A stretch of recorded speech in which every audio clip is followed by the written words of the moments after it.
Eu queria perguntar para o Fernando Leite, do ponto de vista, a gente tem um foco aqui nessa questão dos fornecedores de Petrobras, de que maneira que você pode, a partir da exploração petrolífera, pressão, tudo, desenvolver uma capacitação própria aqui de fornecer, de empresas nacionais aí, capazes de até virar players globais. A Associação dos Engenheiros, que sempre teve uma visão do Brasil assim, bem além da corporação, vocês chegaram a fazer um estudo identificando como está sendo implementada essa questão do conteúdo nacional, dos problemas e avanços? Bom, primeiro eu queria agradecer o convite, não podia deixar de falar, né? É uma satisfação estar aqui com o Fernando para conversar sobre esse assunto. Sim, a resposta mais objetiva e clara, nós fizemos um estudo. Foi solicitado exatamente pela Petrobras que nós fizéssemos um levantamento, uma avaliação da capacitação industrial e tecnológica do parque fornecedor brasileiro para atender esse mercado, né, que é um mercado explosão, vou dizer nem expansão, mas explosão, que aqui está indicado pelos números que o Fernando já colocou.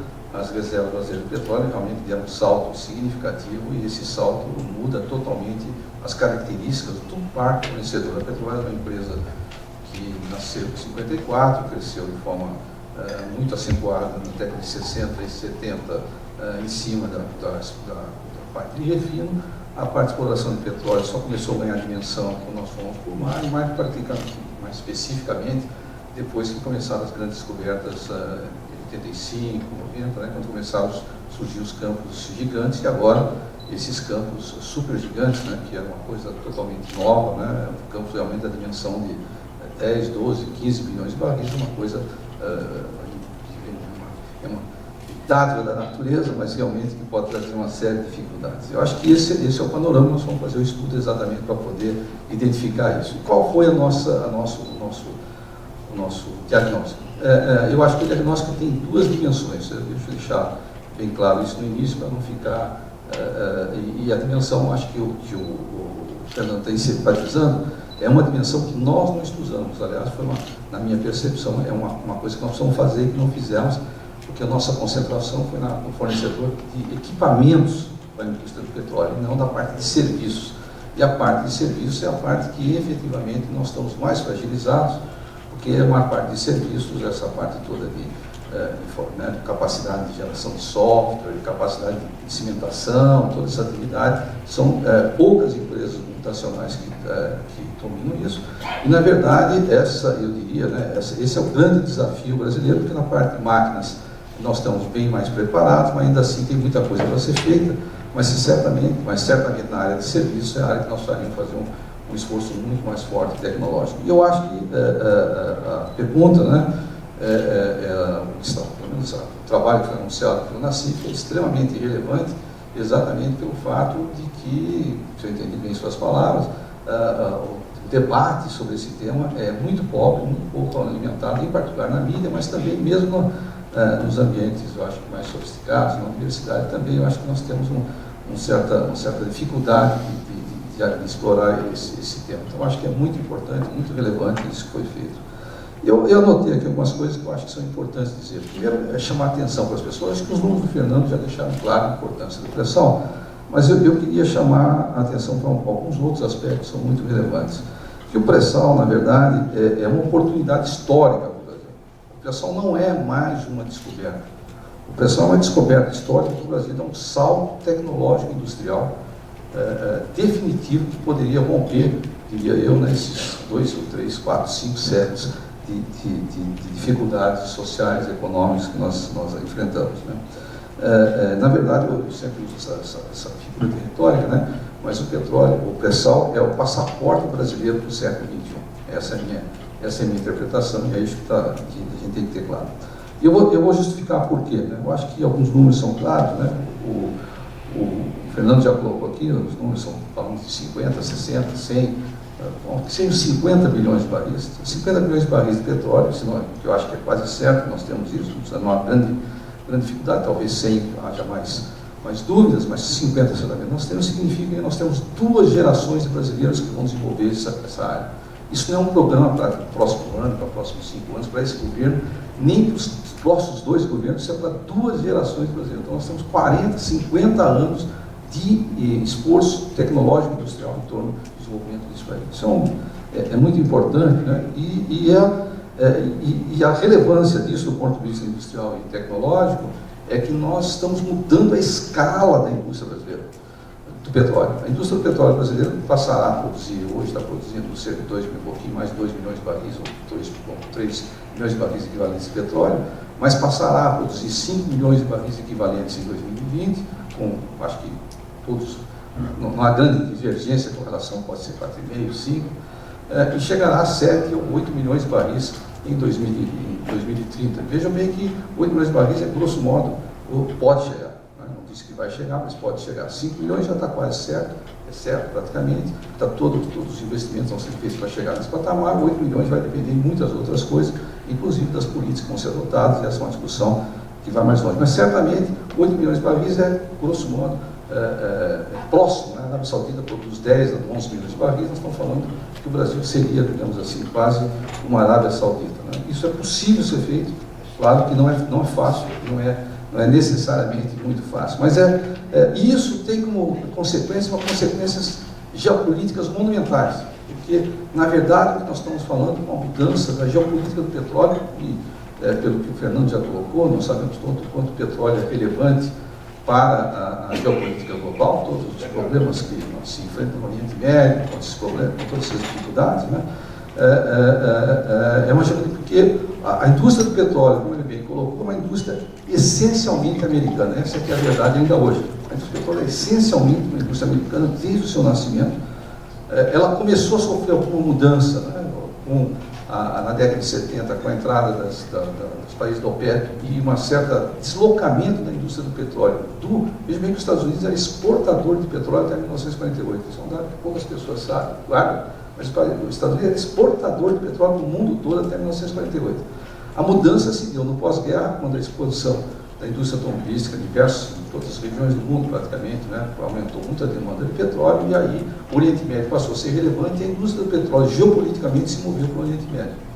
Pois bem, a indústria do petróleo está voltando para o Atlântico, né, tanto pelo fato da descoberta de petróleo aqui toda a costa brasileira, mas a descoberta de grandes jazidas de petróleo na costa ocidental africana, e mais todo o desenvolvimento do chamado óleos e gases não convencionais na América do Norte, e mais a abertura do México para a exploração de petróleo no Golfo do México. Então, isso muda totalmente a geopolítica do petróleo, e isso é uma oportunidade fantástica para o Brasil se reposicionar geopoliticamente. Agora, como é que essa oportunidade pode ser aproveitada? E a outra pergunta, se nós estamos aproveitando bem, né? Essa pergunta talvez, e aí particularmente, como é que o nosso parque fornecedor, como é que a nossa indústria está tirando proveito disso? Bom, a primeira coisa a ter presente é o seguinte, que o pré-sal é o maior laboratório, como disse o Fernando, o offshore já foi um laboratório tecnológico industrial na década de 70, na década de 80 principalmente, mas hoje o pré-sal é o principal laboratório tecnológico da indústria do petróleo global. Não é por outra razão que nós temos aqui todos aqueles centros de pesquisa que estão se instalando lá no fundão, centros da GE, da Schlumberger, da Baker Hughes. Eu posso começar a fazer uma lista aqui de empresas que estão se localizando para aproveitar o conhecimento tecnológico que vai ser desenvolvido, que está sendo desenvolvido no pré-sal brasileiro. E esse conhecimento vai ser levado para o resto do mundo. Pode ser levado por empresas brasileiras ou por empresas que irão aqui para o. Então, a nossa pergunta é, será que nós estamos sabendo aproveitar essa oportunidade? Esse é o fato relevante, certo?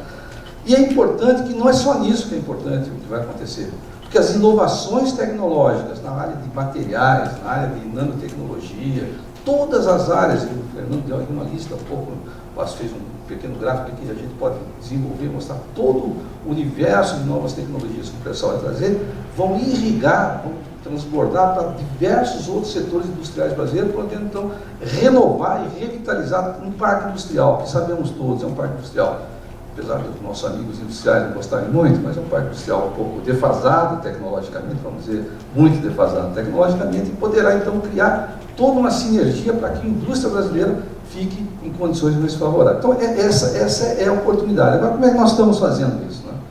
Será que nós estamos fazendo bem? Eu acho que começamos com certo entusiasmo. E o nosso estudo mostra isso. Começamos com certo entusiasmo, porque o governo adotou uma política, na minha opinião, adequada, correta, de desenvolver o conteúdo local. O conteúdo local não é uma interpretação simplista de algum, em particular, eu acho que alguns setores industriais brasileiros interpretam dessa forma, na minha opinião, totalmente equivocada, de uma forma totalmente equivocada. O conteúdo local não é proteger a indústria nacional. Se for isso, é um grande desastre. O conteúdo local significa renovar tecnologicamente, criando inovações tecnológicas, introduzindo inovações tecnológicas no Parque Industrial Brasileiro. Por isso que o título da palestra me parece o mais pertinente possível, né, o debate, como se preparar para ser um fornecedor da Petrobras. Então a mensagem assim, mais direta é a seguinte: comece o seu esforço de inovação tecnológica para poder ser fornecedor da Petrobras. Se você permanecer sentado nas tecnologias atualmente, você não será fornecedor da Petrobras, você será assambarcado por fornecedores que virão de fora do Brasil, ou até fornecedores que ficarão lá fora e vão atender a Petrobras, porque a Petrobras não pode ficar esperando você se renovar tecnologicamente. Ela tem um plano de produção, tem um programa de produção, e ela precisa de fornecedores competentes do ponto de vista tecnológico para poder atendê-lo, porque a indústria do petróleo é uma indústria que precisa de tecnologia up-to-date.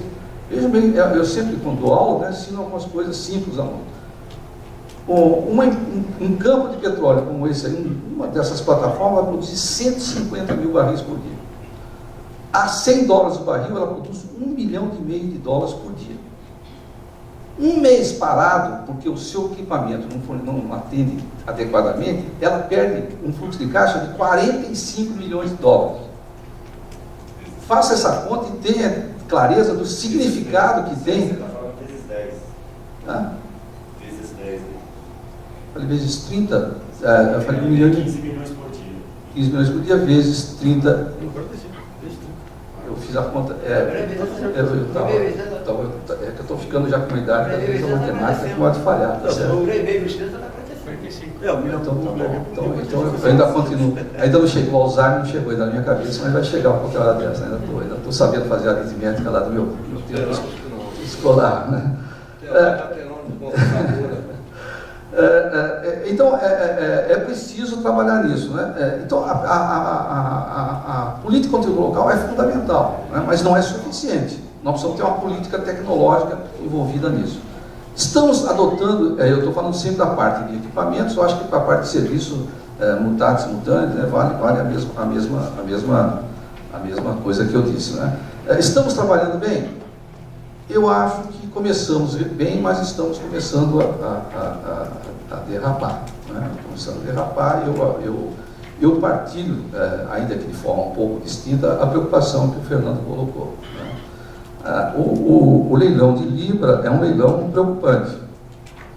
Ele é preocupante não por ser um leilão somente, mas pelo fato de você fazer um leilão com quase um vencedor conhecido. Provável, não vou dizer que é conhecido, que seria até uma responsabilidade da minha parte, mas o simples fato do conjunto de empresas que vão participar do leilão ser muito limitado e muito concentrado em um país que 30% dos candidatos são da China, né, isso sugere que os chineses provavelmente terão uma participação, provavelmente deve ter uma presença importante no leilão vencedor. E a China tem interesses industriais que são contraditórios com o Brasil. Para dar um simples exemplo, o Brasil está fazendo um esforço monumental para desenvolver, ou revitalizar, fazer o renascimento da sua indústria naval, e a China, evidentemente, é a principal indústria naval do mundo, ele tem toda a capacitação industrial e tecnológica, e eles vão levar o petróleo que vai ser produzido para a China, porque não vão levar para outro local, e fico sempre caminhando, vocês vão levar esse petróleo num navio brasileiro, num navio chinês. Quer dizer, então, nós estamos fazendo um esforço e vamos começar a fazer uma conexão, na minha opinião, equivocada. Né? E, infelizmente, a parte de inovação da indústria, né? O esforço de inovação na indústria do petróleo ainda é claudicante, apesar de ter sido feito, é preciso reconhecer, né, o fato da FINEP ter colocado 3 bilhões de reais à disposição da indústria dos fornecedores para que eles possam se renovar tecnologicamente.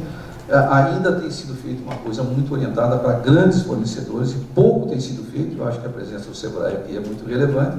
E, na verdade, a indústria do petróleo tem uma miríade de pequenas empresas médias que podem e devem estar presentes nesse mercado, mas que não estão, as empresas brasileiras estão entrando. São quase sempre empresas de fora e que pouco têm investido no Brasil. E isso é fruto, e aí vem talvez a minha palavra final, para não tomar mais o tempo da disposição para debater depois, que é o fato de nós não temos, por incrível que pareça, nós não temos uma empresa de engenharia brasileira que é capaz de desenvolver projetos básicos da área de petróleo. O que é um equívoco, não é? Então, todos os nossos projetos são desenhados fora. Quem conhece engenharia sabe que quem desenha projeto básico, depois vai detalhar esse projeto, vai ser em cima de conhecimentos de fornecedores que já existem fora do Brasil, e nós acabamos, de certa forma, retirando do mercado uma massa, uma oportunidade de diversas empresas brasileiras participarem. E aí eu acho que a Petrobras tem um papel fundamental no desenvolvimento de uma indústria, de uma empresa, pelo menos de uma ou mais empresas de engenharia no Brasil. Hoje, todo o conhecimento básico que se tem sobre petróleo no Brasil está no SEMPS e na Petrobras. A Petrobras, na minha percepção, deveria adotar uma política de extravasamento, não gratuito, mas vender esse conhecimento para brasileiros que possam desenvolver essa base industrial, porque a Petrobras não pode ser uma empresa que vai fazer tudo, como disse bem o Fernando. Ela não pode fazer os equipamentos, produzir petróleo, ela tem a tarefa que é produzir petróleo, refinar petróleo, e ela vai comprar serviço, inexoravelmente, e serviço de engenharia é uma coisa que ela deve comprar. E para não dizer que eu não vou falar alguma coisa que o pessoal da minha universidade vai exigir que eu fale, nós criamos lá na universidade um observatório do conteúdo local na indústria do petróleo. Criamos lá a partir do trabalho que nós fizemos. Infelizmente, nós criamos um observatório, mas não estamos tendo e aí nós faríamos aquilo que você propôs, nós temos que criar indicadores. A proposta é exatamente criar indicadores de acompanhamento do parque fornecedor que efetivamente está sendo comprado no Brasil, né? E o pessoal da indústria, assim, eles dizem que estão investindo 50 bilhões, mas onde está a demanda? A gente vai na empresa, a empresa diz, ninguém vem comprar aqui, onde é que está indo esse dinheiro? A gente ia querer fazer isso, mas infelizmente ainda não conseguimos convencer as autoridades que vale a pena investir um pouco de dinheiro na universidade para ela preparar esse tipo de coisa, que a gente precisa de recursos. Peço desculpas pelo ter tomado muito tempo, mas estou aqui à disposição depois para discussão e debates, tá bom? Tem os números, mas eu não pensei em apresentar os números sobre a situação atual, mas se for necessário, depois eu posso apresentar os números sobre a situação de fornecedores. Como é que está o parque fornecedor atual por grandes segmentos industriais? Porque nós fizemos o seguinte, para conhecer o que nós fizemos, nós visitamos cerca de 100 empresas brasileiras entendidas como empresas que atuam no Brasil, não são empresas necessariamente de brasileiros, são empresas, muitas delas são empresas multinacionais, e fomos verificar com elas duas a partir de uma série de entrevistas e também de questionários, como eles responderam perguntas, duas coisas: se eles tinham capacidade industrial para atender a demanda que a Petrobras anunciava nos próximos 5 anos. E a conclusão é que poucos segmentos industriais brasileiros tinham capacidade para atender. Eles teriam que ampliar sua capacidade ou modificar planos de produção. Do ponto de vista tecnológico, aí a situação é muito mais dramática. A maioria deles tem políticas de inovação tecnológica, são passivas, se eu posso usar essa palavra. Ou seja, se você me pedir você acha que eu me solicite o que eu tenho que fazer, que eu vou buscar quem possa me fornecer a tecnologia para fazer isso, que é uma coisa do século passado, na verdade, da década de 60 e 70, onde o parque industrial brasileiro era um parque industrial simplesmente que importava a tecnologia. Agora nós não estamos nessa fase. Nós estamos na fase de novas tecnologias e a Petrobras vai precisar dessa tecnologia. O nosso parque industrial tem condições de preparar para isso, inclusive utilizando as compras da Petrobras como instrumento de apoio. E mais os recursos, FINEP e coisas desse tipo. Mas não tem até agora? Você não tem? Não, nós temos dados de todos os segmentos e a situação é dramática. Todo mundo não tem capacidade para desenvolver novas tecnologias. Mas depois se puder apresentar esses dados aí, tá bom.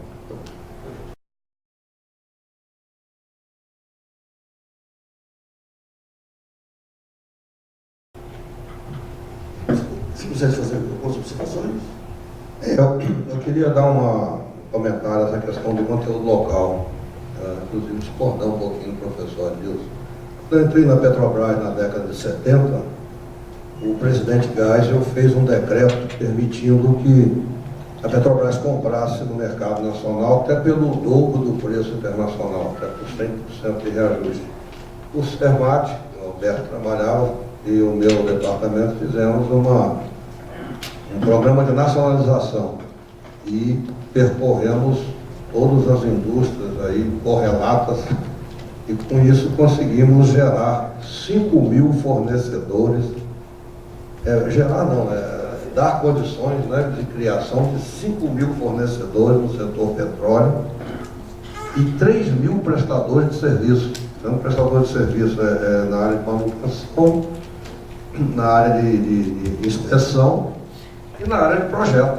Tínhamos mais de 1.000 empresas de projeto no Brasil que foram desmanteladas. Aí veio o governo Collor e acabou com a vantagem que o Geisel deu, e o Fernando Henrique, o Collor ainda abaixou 30% das alíquotas de importação, e o Fernando Henrique, com o Repetro, o decreto 3161, isenta empresas estrangeiras de imposto de importação e não isentou as nacionais do ICMS. Então a vantagem que as nacionais tinham passou a ser desvantagem. Essas 5.000 empresas foram praticamente exterminadas. E as que restaram hoje são todas multinacionais. A GE comprou um monte, né? FMC, etc.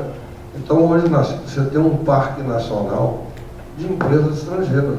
Porque o Fernando Henrique igualou a empresa brasileira de capital nacional com a empresa brasileira de capital estrangeiro, que tinha essa diferença na Constituição de 88. A partir daí o Brasil não tem mais empresa brasileira, é tudo empresa brasileira estrangeira. Então quando você fala conteúdo local, não quer dizer nada. É empresas estrangeiras estabelecidas no Brasil. Por isso você tem hoje, foram desnacionalizadas 3.700 empresas no governo Fernando Henrique, 1.700 no governo do PT. Então hoje você tem uma remessa de lucro brutal para o exterior, e daí a Dilma está precisando de dinheiro para cobrir o déficit nas transações correntes. Só que quando ela atrai dólar, esse dólar volta com lucro. Então a coisa vira uma bola de neve perniciosa. Então nós precisamos, sim, desculpe o professor Adilson, criar um incentivo para que a empresa nacional tenha pelo menos igualdade de condição de competir. Hoje ela está em inferioridade, porque ela paga mais imposto que a estrangeira. Então nós temos que ter um incentivo para a empresa nacional, porque não existe país desenvolvido que não tenha a sua própria empresa nacional. Aí a Coreia com Hyundai, com LG, né, Samsung, etc. Então, o país não tem, se você olha aí, como você falou, não tem projetistas, mas não tem empresa capaz de fazer projeto básico e não tem fabricantes nacionais capazes de desenvolver tecnologia. Então, nós não temos conteúdo local. Agora, você vai entender um pouquinho. Quem quiser levantar alguma questão, só levantar a mão aí, que vai no microfone. Eu disse, explorar um pouquinho. Você falou aqui, então, de um quadro, que você tem um parque nacional que não inova, se não for por demanda. Por outro lado, você não tem fôlego também, se não tiver demanda, e agora você tem esse conjunto de instrumentos aí, nova empresa, esses fundos, e você tem teoricamente, depois o pessoal do BIMAC vai trazer mais dados, você tem uma previsão aí de compras aí, isso aí vai estar permitindo reverter essa situação de passividade tecnológica ou ainda não? Então, a gente tinha essa expectativa, né? O setor produtor, o setor empresarial, reclama sempre, com uma certa razão, de que eles vão investir na medida que eles tenham uma previsão, mais que uma previsão, que eles querem mais que a previsão, na verdade, eles querem contratos que garantam a compra dos equipamentos para expandir sua capacidade e inovar. É muito difícil, evidentemente, para a Petrobras ou qualquer empresa ter esse contrato de longo prazo, por 5, 6, 7, 8 anos, que possam garantir essa demanda. É muito difícil, porque a vida ela é uma certa conjuntura e algumas coisas mudam. Então, eu já vi o Alberto reclamando que não é tanto assim, né? Mas a previsão da demanda é relativamente sólida no sentido seguinte, que existem, a menos que haja uma ruptura brutal no programa de exploração da Petrobras, que pode ser postergado mais para cá, vai haver essa demanda, e não é por outra razão, volto a dizer de novo, que todas as empresas estão trazendo para cá seus centros de pesquisa, porque elas acreditam, cara. A demanda vai acontecer na medida. Se você tem o petróleo e tem a demanda, como o Fernando mostrou ali, você tem a demanda, tem o petróleo, vai ser produzido, pode ser mais ou menos, com empresas nacionais, com empresas internacionais, o petróleo vai sair do chão, porque isso não, ninguém vai segurar esse petróleo lá durante 30, 40 anos, a não ser que tenha alguma revolução, né, de algum governo que diga assim, não queremos produzir petróleo. Isso parece pouco provável. Agora, não tenha corrido no ritmo que nós desejamos. Aí tem outros fatores, porque na verdade a indústria do petróleo é uma indústria que está isolada do resto do país, né? Então tem outras coisas que acontecem no país que acabam dificultando certas decisões empresariais, mas eu não sou a pessoa mais habilitada para ficar discutindo outras políticas econômicas, né? Apesar de conhecer o assunto, mas não acho que deveria ser esse momento. Eu acho que está faltando uma decisão mais forte do governo, e aí eu concordo com o Fernando, de dizer o seguinte: eu quero efetivamente fortalecer a indústria nacional. Para isso eu vou precisar não só apenas do conteúdo local, eu preciso fazer essa empresa de engenharia. A empresa de engenharia, por exemplo, é essencial. Se não houver empresa de engenharia, não haverá desenvolvimento de tecnologia nacional. Nós precisamos ter empresa de engenharia. E ele foi feliz ao dizer que nós dizimamos todo o nosso setor de engenharia nos últimos 20, 30 anos, certo? Depois da década de 80, até 85, ainda, mas depois da década de 90, isso realmente foi dizimado. Nós não temos empresa de engenharia. E o dinheiro está aí. Existe o Inova Petro, existe tudo isso. O que está faltando é talvez uma certa confiança do empresariado brasileiro que a coisa é para valer, né? Por que o empresariado brasileiro não acredita suficientemente? Isso é uma pergunta que eu acho que o Alberto pode me ajudar a responder, porque eu não sou alguém da área não estou do lado de lá do balcão, né? Então não sei exatamente, mas me surpreende que não haja um esforço, um interesse maior do empresariado brasileiro. Me surpreende. Deixa eu dar um exemplo aqui, Luiz, sobre isso. Tem uma empresa aí, Lupatec, uma empresa gaúcha, uma empresa excelente de tecnologia e tudo, quis dar um passo maior e se capacitar para fabricar para a Petrobras. Aí, como o governo está estrangulando a Petrobras, obrigando a comprar combustível e vender para as concorrentes mais baratas, a Petrobras deu uma desacelerada. A empresa está falindo, porque investiu e não está podendo faturar no tempo que queria. Então, isso eu acho que é um crime, né? Nós temos alguns exemplos aí de empresas que falta uma política industrial, você citou na sua colocação aí. Não existe um plano de desenvolvimento nacional. Não tem, infelizmente. O governo Fernando Henrique não tinha, o governo Lula não tinha, o Diogo não tem, e muito menos uma política industrial. É o mínimo que tem que se ter para pensar em desenvolvimento. Eu concordo com esse diagnóstico. Está faltando uma decisão do governo onde ele quer ir com a política industrial.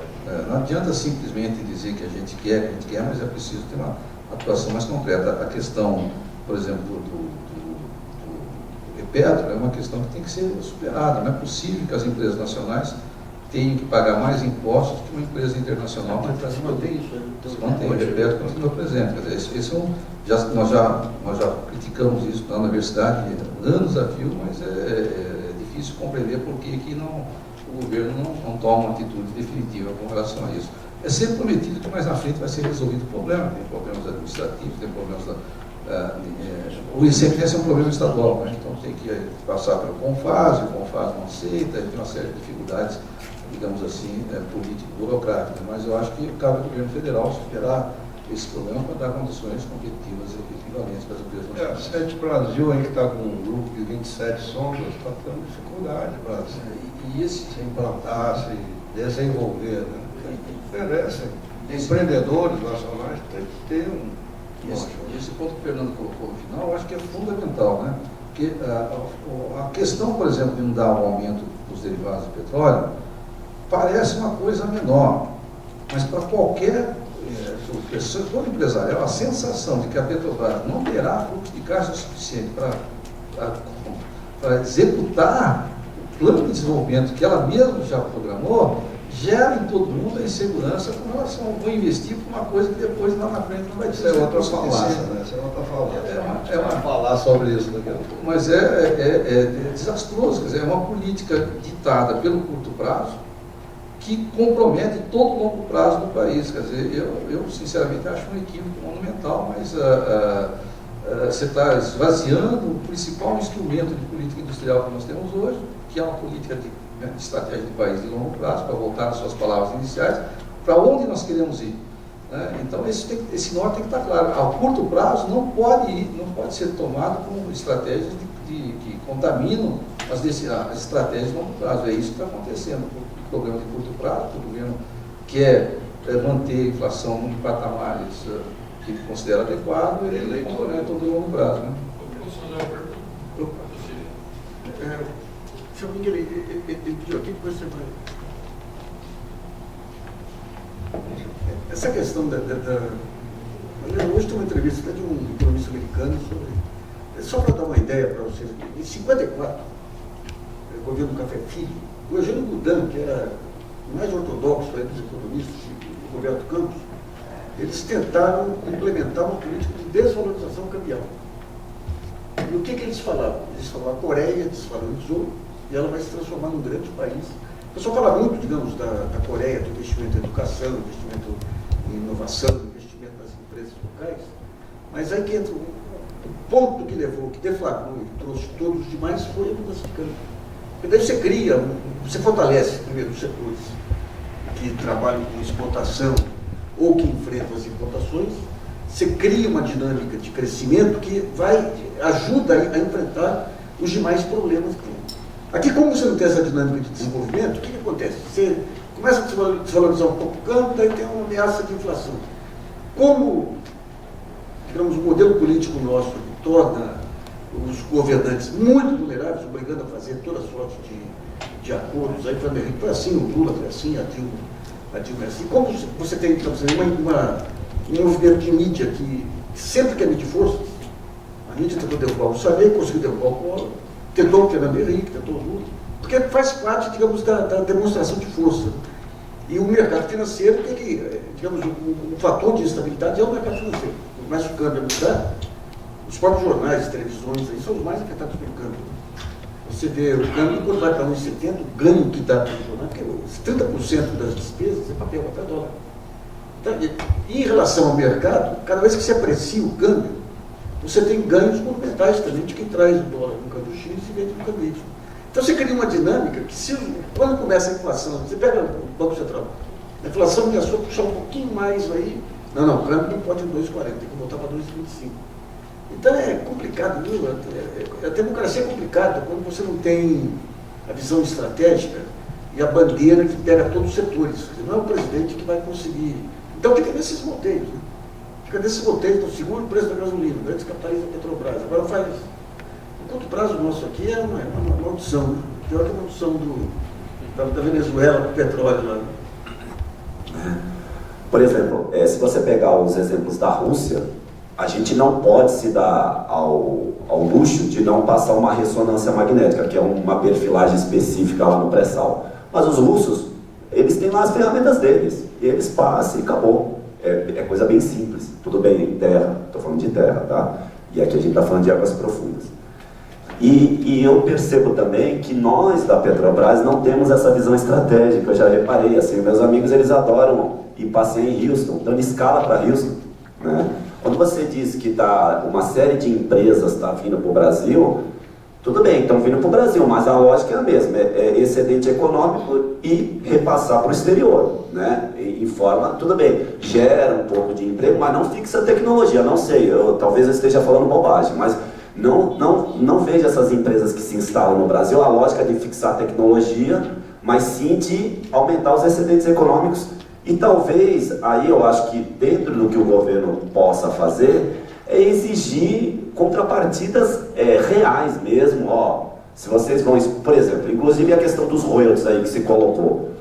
Ao que me consta lá em Macaé, essas empresas de serviços internacionais têm isenção de impostos ISS, às vezes ganham terreno sem nenhuma necessidade.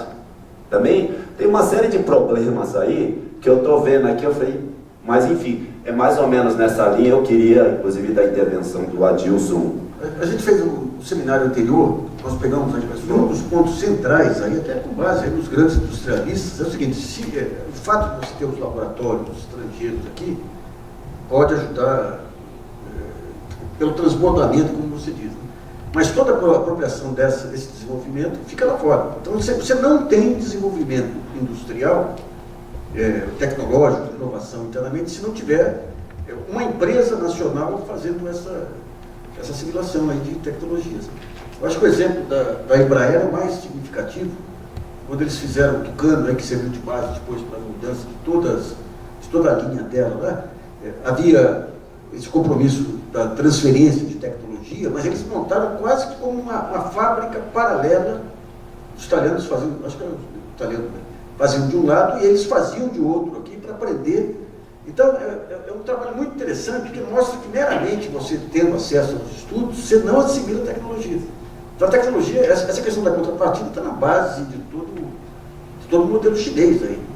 Você traga a tecnologia, mas não é a sua subsidiária aqui, é uma empresa nacional associada que vai assimilar aquela tecnologia e desenvolver. Então, esse foi o ponto central aí dessas críticas Tem um comentário aqui, Luiz, que exemplifica esse caso, quando disse que a gente tinha 5 mil empresas que tinham tecnologia no estado da arte. Quando a gente desenvolveu um sistema de supervisão de plataforma, para a plataforma poder operar quase que sozinha, as empresas brasileiras Deptronics e Sistema que desenvolveram recebiam os gigantes ingleses e americanos, a Setpoint americana e a Ferrante inglesa, vinham lá na Petrobras trocar tecnologia, quer dizer, querer levar alguma informação e deixar com informação, quer dizer, havia um câmbio de informações tecnológicas. Hoje você não tem nada, porque tudo é desenvolvido no exterior, os centros de pesquisa são lá e a tecnologia fica lá. Você vê a questão da Embrapa, ela tem essa troca, porque tem uma massa crítica de tecnologia que pode trocar. Né? Então, esse é um dos pontos centrais mesmo. Eu queria só fazer uma observação. Adilson, você fez uma frase aí que eu anotei aqui. O pré-sal é o passaporte para o século XXI. Eu queria alterar ela. O pré-sal é um potencial passaporte. Porque nos últimos 200 anos a gente teve várias oportunidades, não aproveitamos nenhuma até hoje. E o segundo ponto é a questão, a gente analisa a Coreia, claro que tem toda a capacidade oriental e tal, mas não dá para analisar a Coreia sem a questão geopolítica americana para a Ásia no último meio século. Isso é fundamental, muda completamente a perspectiva. Eu discordo um pouco do amigo. O pré-sal é a maior oportunidade que o Brasil já teve de deixar de ser o eterno país do futuro para ser uma potência econômica, financeira e tecnológica. Já está produzindo 320 mil barris por dia, já tem a tecnologia, só que leva 4, 5 anos para você desenvolver, mas você já tem em 2020 uma produção de 1,5 bilhão por dia de barris e crescente, né? E Fernando, eu concordo com você, que você está falando, posso pôr, de uma elite. Eu estou falando do Hercules Quasimodo, do engenheiro do século XIX, Euclides da Cunha, estou falando do Riobaldo, estou falando do povo brasileiro. Esse não é aquele. Foi mesmo, Alexandre. Muito obrigado também.